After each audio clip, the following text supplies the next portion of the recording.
तो दोस्तों फाइनली आज बॉलीवुड के अनसंग वॉरियर यानी कि वर्सटाइल सुपरस्टार अजय देवगन की मच अवेटेड फिल्म दे दे प्यार दे का पार्ट 2 सिनेमा घरों में आ गया है इस सवाल के साथ कि भाई पार्ट 1 को तो पब्लिक का बहुत सारा प्यार मिला था, तो भाई क्या इस बार दे दे प्यार दे हो पाएगा बॉक्स ऑफिस पर पब्लिक के द्वारा? तो चलिए इन सभी सवालों का जवाब मैं आपके सामने रखता हूं इस फिल्म के रिएक्शन के माध्यम से। हेलो फ्रेंड्स, मैं हूं नरेंद्र और मैं आपका एक बार फिर से स्वागत करता हूं हमारे चैनल यानी कि वायरल न्यूज जंक्शन में। तो दोस्तों इससे पहले कि मैं आप लोगों के सामने इस फिल्म के रिव्यू को रखूं कि उससे पहले मैं आप लोगों से एक बात जरूर कहना चाहूंगा कि भाई काफी दिनों के बाद मुझे एक ऐसी बेहतरीन फिल्म सिनेमा घरों में आज देखने को मिली है जिसको देखकर मैं आप लोगों से ये बात कह सकता हूँ कि भाई चलो बॉलीवुड के मेकरों को थोड़ा सा बुद्धि तो आया। नहीं तो भाई हाल फिलहाल के दिनों में हम लोगों ने ये बात देखी है कि भैया पारिवारिक फिल्मों के नाम पर, कॉमेडी फिल्मों के नाम पर भैया वाहियात फिल्में सिनेमा घरों में पब्लिक के सामने परोसी गई है और उनको जबरदस्ती ये फिल्में हजम करने पर मजबूर करवाया गया है। यानी कि भैया हाल फिलहाल के दिनों में आप लोगों ने ऐसी कई सारी कॉमेडी फिल्में देखी होंगी जिसमें आपको कॉमेडी के नाम पर डबल मीनिंग वाले डायलॉग और वाहियात से भैया सीक्वेंसेस देखने को मिले हैं जिसको देखकर आप अपने परिवार के बीच में ही झेप जाते हो कि भैया क्या चुतियापा हमें देखने को मिल रहा है भाई कॉमेडी के नाम पर। ये शब्द कहना बिल्कुल गलत नहीं होगा भाई, लेकिन आज जब मैं इस फिल्म को देख रहा था तो मैं आप लोगों से ये बात शुरू में ही कह देना चाहूंगा कि भाई ये फिल्म एक विशुद्ध रूप से भैया ऐसी पारिवारिक फिल्म है जिसको आप अपने दादा के साथ, दादी के साथ, नाना के साथ, नानी के साथ, चाचा के साथ, चाची के साथ, मामा के साथ, मामी के साथ, बच्चों के साथ, बीबी के साथ, पड़ोसी के साथ, किसी के साथ भी बैठकर देख सकते हो। ये फिल्म आपका केवल और केवल एंटरटेनमेंट ही करेगी। यानी कि इस फिल्म में आपको ऐसा कोई भी वाहियात सीन कहे या फिर कहे भैया डबल मीनिंग वाला डायलॉग नहीं देखने को मिलेगा, ना ही सुनने को मिलेगा जिसको देखकर आप कहे तो भैया इरिटेट हो जाओगे। ऐसा कोई सीक्वेंसेस देखने को नहीं मिलेगा। लेकिन हाँ, जब आप इस फिल्म को देख रहे होगे तो ये फिल्म आपको इतना एंटरटेन करेगी कि आप कुर्सी छोड़कर बिल्कुल नहीं उठोगे। देखिए इस फिल्म की कहानी को लेकर शुरू में ही मैं आप लोगों से एक बात कह देना चाहूंगा कि भैया इस फिल्म की कहानी इतनी एक्स्ट्रा ऑर्डिनरी नहीं है कि जिसको देखकर आप ये बात कहोगे कि अबे यार मैंने तो तूफान देख लिया।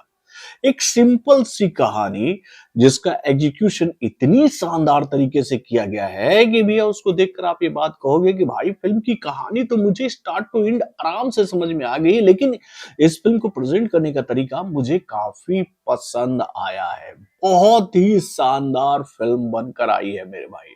अब देखिए इस फिल्म की कहानी की मैं बात कहूं तो भाई फिल्म की कहानी तो आप लोगों ने ट्रेलर में ही समझ ली होगी कि भाई एक अधेड़ उम्र का इंसान जो कि भैया है अजय देवगन, उनको मोहब्बत हो जाती है अपने से आधे उम्र की लड़की से। और भाई जब ये लड़की अपने इस मोहब्बत को अपने पेरेंट्स से मिलाने की प्लानिंग कर रही होती है तो भाई उसको ये बात उसके पेरेंट्स कहते हैं कि भैया देखो हम तो एजुकेटेड फैमिली वाले लोग हैं, हम इन सभी बातों पर ज्यादा यकीन नहीं करते। अरे थोड़ा सा 19-20 होगा उम्र में तो क्या फर्क पड़ता है बेटी, हम उस लड़की से मिलने के लिए तैयार हैं। और एंट्री होती है अजय देवगन की उसके फैमिली में और वहीं से तमाशा शुरू होता है। यानी कि भैया जब आप इस फिल्म को देखने जाओगे सिनेमा घरों में तो भैया फिल्म की शुरुआत कैसे होती है तो ये बात तो आप लोग जानती होगी भैया ये फिल्म जो है वो दे दे प्यार दे के पार्ट 2 है। यानी कि भैया इसका पार्ट 1 सिनेमा घरों में जब आया था तो उसमें हमें ये बात पता चली थी कि भैया अजय देवगन अपनी मोहब्बत को मिलाने के लिए अपने परिवार के लोगों के पास लेके गए थे जिससे वहां पर काफी तमाशा हुआ था। अब ये कहानी जो है वो उससे आगे बढ़कर अब लड़की पक्ष की तरफ आ चुकी है। यानी कि भैया पार्ट 1 में अजय देवगन ने अपनी फैमिली मेंबर से अपनी मोहब्बत को मिलाया और इस फिल्म में रकुल प्रीत सिंह जो है वो अपने फैमिली मेंबर से अजय देवगन को मिलाने की तैयारी कर रहे हैं। और वो जब ये बात अपने पापा से कहती है कि भैया मुझे एक लड़के से मोहब्बत हो गई है और मैं उस लड़के से आप लोगों को मिलवाना चाहती हूँ। तो भैया उनके मम्मी-पापा यानी कि भाई आर माधवन और गौतमी कपूर कहते हैं, "अरे! क्या बात है? तुम लाओ उस लड़के को जिससे तुम प्यार करते हो, हम देख लेंगे एक बार उस लड़के को और उसके बाद तुम दोनों का रोका करवा देंगे, फिर शादी करवा देंगे।" इस पर रकुल प्रीत सिंह कहती हैं कि भैया देखिए थोड़ा-सा लड़का का उम्र जो है वो ज़्यादा है, तो वहाँ पर ये जो डायलॉग आता है ना आर माधवन वाला, "वी आर एजुकेटेड फैमिली बेटा, ऐसा-वैसा कुछ नहीं है, हम पढ़े-लिखे लोग हैं। उम्र को क्या देखते हो बेटा, काम-धंधे को देखते हैं। लड़के में अगर कुछ खूबी होगी तभी तो तुमने उसे पसंद किया होगा।" और भाई जब आर माधवन के सामने वो लड़का सॉरी वो आदमी उनकी उम्र वाला आता है देखकर वो पगला जाते हैं, यार यार ये मेरी बेटी किसको लेकर आ गई यार, ये तो मेरी उम्र का है, अरे ये तो मेरे से ज्यादा उम्र का है। और उसके बाद भाई इस फिल्म की कहानी जो शुरू होती है और इस फिल्म में जो तमाशे होते हैं वो देखने लायक थे मेरे भाई। इस फ़िल्म में ऐसे कई सारे सीक्वेंसेस भी आपको देखने को मिलेंगे जिसमें भाई अजय देवगन की ही कई सारी फ़िल्मों के रेफरेंस दिए गए हैं मेरे भाई, शैतान के, सिंघम के और उनकी कई सारी फ़िल्मों के, फूल और कांटे के। सारे सीक्वेंसेस को देखकर आप पूरी तरह से लोटपोट हो जाओगे। और फ़िल्म में जो डायलॉग्स आ रहे हैं, पंचेज़ आ रहे हैं, मतलब कि सधे हुए डायलॉग जो कि भैया आप परिवार में आराम से बैठकर देख सकते हो।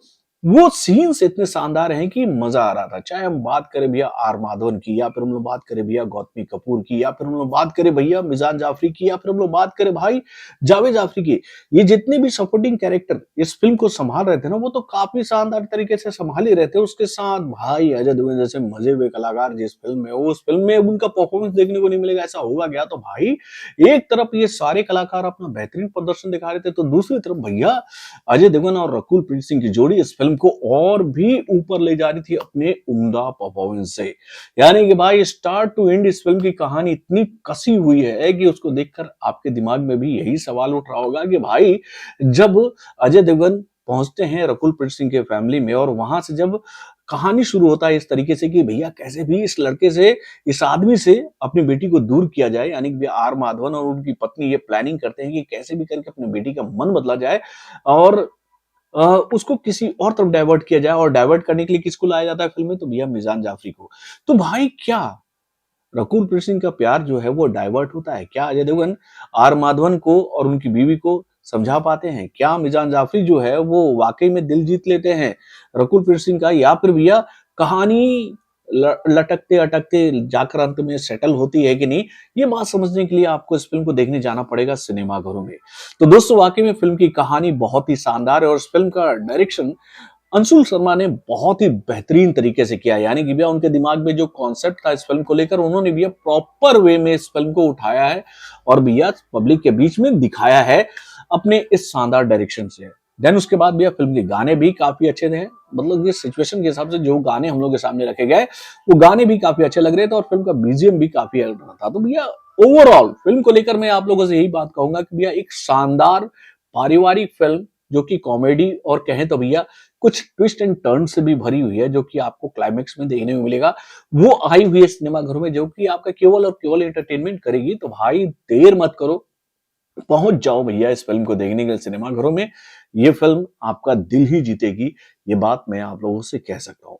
तो भैया इस फिल्म को देखने के बाद अगर आप लोग मुझसे ये सवाल पूछोगे कि भैया मैं इस फिल्म को कितना स्टार देना चाहूंगा तो भैया मैं इस फिल्म को देना चाहूंगा 4 स्टार यार। मतलब कि फिल्म की कहानी कसी हुई है, स्क्रीन प्ले अच्छा है, डायलॉग्स अच्छे हैं, फिल्म का डायरेक्शन अच्छा है, फिल्म में नजर आने वाले कलाकारों का काम अच्छा है। तो भाई क्यों पॉइंट काटे, एक पॉइंट बस इसलिए काट रहे हैं कि भाई आजकल दिमाग में ना भैया कहानी एक्स्ट्रा ऑर्डिनरी देखने की आदत हो गई है ना। तो एक पॉइंट मैं उसके लिए काट रहा हूँ क्योंकि भैया फिल्म की कहानी थोड़ी सी सपाट है। तो बॉलीवुड से जुड़े और भी कई सारे खबरों को जानने के लिए हमारे चैनल यानी कि वारन जंक्शन को सब्सक्राइब करना ना भूलिएगा और हमारे अपडेट्स को जानने के लिए बेल आइकन को जरूर दबाइएगा।